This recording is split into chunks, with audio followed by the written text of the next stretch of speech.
Greetings friends and fans of YouTube, and welcome to my first ever top 7 video. In this video I'm going to be talking about the 7 bands that have influenced me over the years and have helped me to develop my own signature style. Just because this is my first top 7, I feel I'm going to lay down a few ground rules and expectations of what you can expect to see in future top 7s if this is something that you enjoy watching.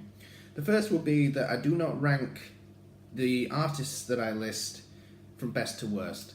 I'm a very eclectic and open-minded musician, and as such I don't favour bands more than others. There are obviously some that I will go and listen to potentially more than the others, but I don't favour a band highly like this and this band really down here. There's no favouritism where music is concerned with me. And the second thing I want to say is that I might not just do music in top 7s. I have a lot of hobbies outside of music, and one of those is watching anime. I'm a big fan of anime, and as such this has meant that I may be able to do top 7 lists of things like my favourite anime opening and ending themes. So if that's something you guys would be interested in knowing the things that I enjoy doing outside of music, such as anime and video games, let me know in the comments if you want to see a top 7 of those things as well. So let's get started. Number 1 on this list is Metallica. Obviously a lot of people would have expected this one. James Hetfield is a massive influence on my playing and has been for many, many years. And that mainly comes out of the fact that I grew up listening to Metallica. Now, I'm 23, which means I was born in 94. So I was growing up around the Black Album era of Metallica, which a lot of people have said is the era where they sold out. For me, the Black Album is probably one of the heaviest records ever written, or it was at the time.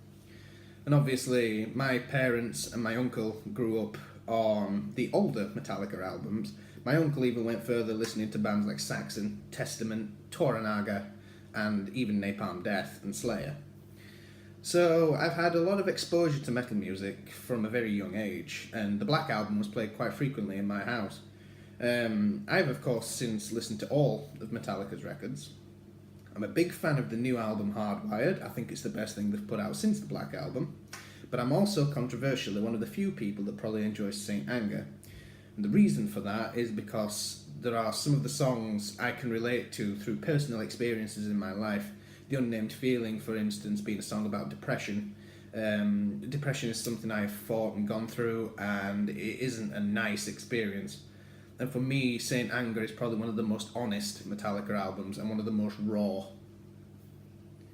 So number 2 on this list is Trivium. Stemming straight off from Metallica is the band that apparently sounded like Metallica on their second album, Ascendancy, and more so on their third album, The Crusade. Trivium for me are what Metallica were for the people in the 80s. They're a big, big influence. I love the way that Corey Boleo and Matt Heafy are able to construct songs. The Crusade was the first album of Trivium's that I actually heard, and my favourite song by Trivium has to be from that album, and that's Becoming the Dragon. And the reason for that is because I enjoy, as I've said, Japanese folklore and anime and Japanese culture, and that particular track is a song about a koi carp swimming up a river trying to become a dragon at the top of this river. Now for me that has a metaphorical meaning in the sense that I've started out as a very small fry musician and I'm hoping to get on to greater things. My favourite album by Trivium though is Shogun, because I feel it is the first Trivium album where they sounded unique. It is the first album where they properly sounded different from what they were trying to be influenced by. And for me, Shogun is also incredibly heavy. And that is because it's the first album I ever properly listened to that contained 7 strings. I'd obviously heard tracks by bands like Korn that were played on 7 strings, but I never ever listened to a full album of 7-string music, and for me Shogun is up there with one of my favourite albums of all time. Number 3 on this list is probably a surprise to people, and that's Killswitch Engage. Now, I am a fan of metalcore music and other branches of metal. I enjoy power metal, I enjoy Japanese metal, so bands like Baby Metal.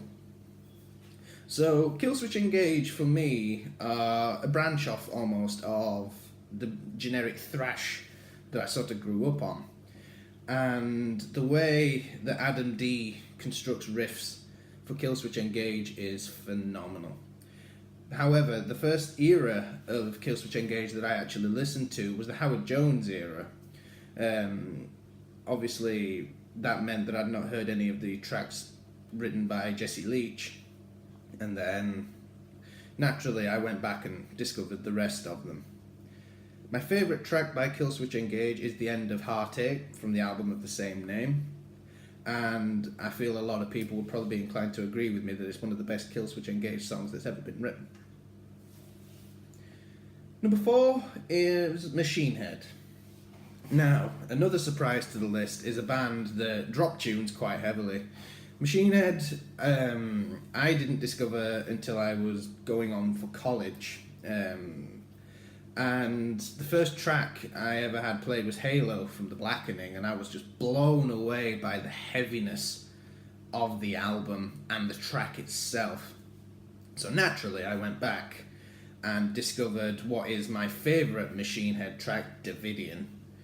There's just something so brutal about the breakdown in Davidian, and it has always struck with me in the sense that I would always love to be able to write something that heavy.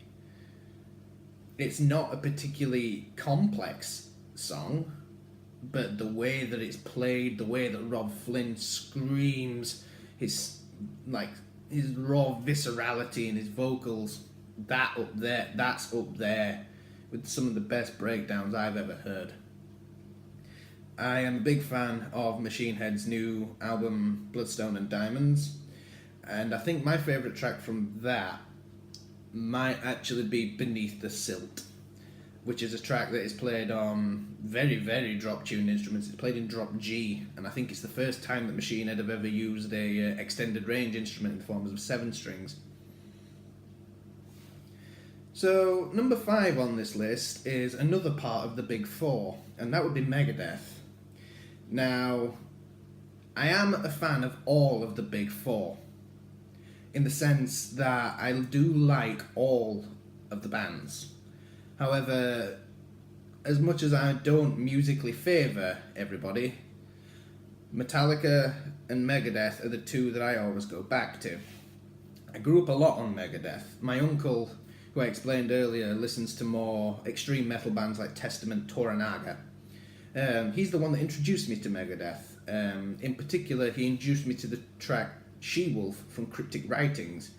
And there's something about the way that he created the chugging in that track, that and I was like, I want to do that.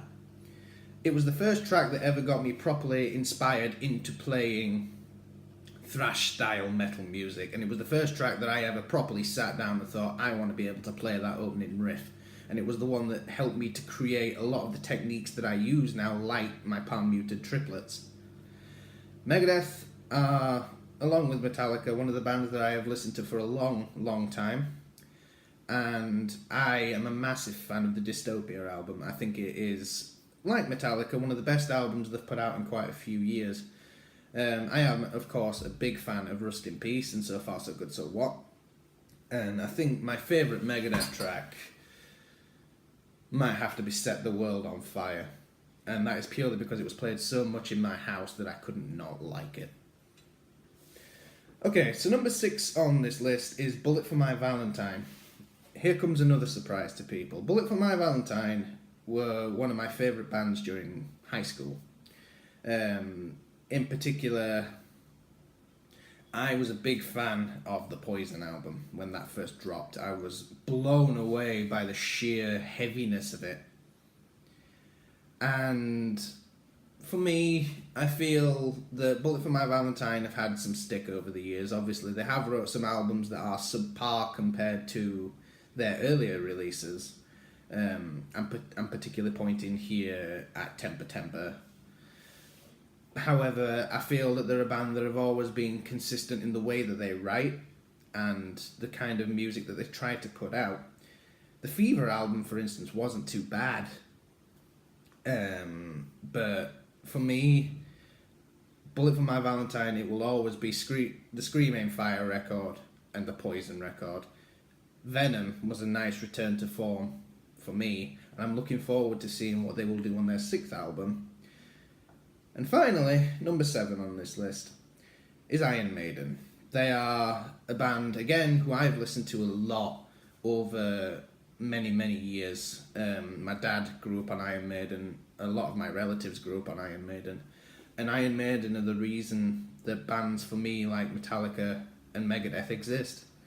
Because of the new wave of British heavy metal in the form of Iron Maiden, Judas Priest, Metallica came along, Megadeth came along, Slayer came along, and they all cite Iron Maiden as an influence, and it's easy to see why. Iron Maiden have been going over 40 years and have always been consistent with their albums. Some people would say the X Factor is a little bit subpar, and I may be inclined to agree, as I would with Dance of Death. But for me, Iron Maiden has always been this sort of stem into power metal a little bit, but sort of stay at like hard, heavy metal and thrash metal as well. And I'm always able to draw influence from Iron Maiden in some form or another. I like their dual guitar solos. I like Bruce Dickinson's voice. Iron Maiden are a consistent band that I can always go back to and listen to and not get bored. My favourite track by Iron Maiden might be a strange one for people, and it's the reincarnation of Benjamin Brieg from the Matter of Life and Death album. And that is because my uncle introduced me to that track, and I like the way that it's composed melodically. I like the way that it's written. And it's another track that I've tried so hard to learn to play, and I am getting there with it. There are just it's just for me, out of personal preference, I would rather write than play covers. So there we are, guys. That's my top 7 bands that I draw influence from. Let me know what you think to how I conduct my top 7s, but also if you agree with this list. And if there are suggestions for future top 7s or bands that you feel I need to check out, hit me up in the comments. I thank you very much for watching. Take care and I'll see you soon.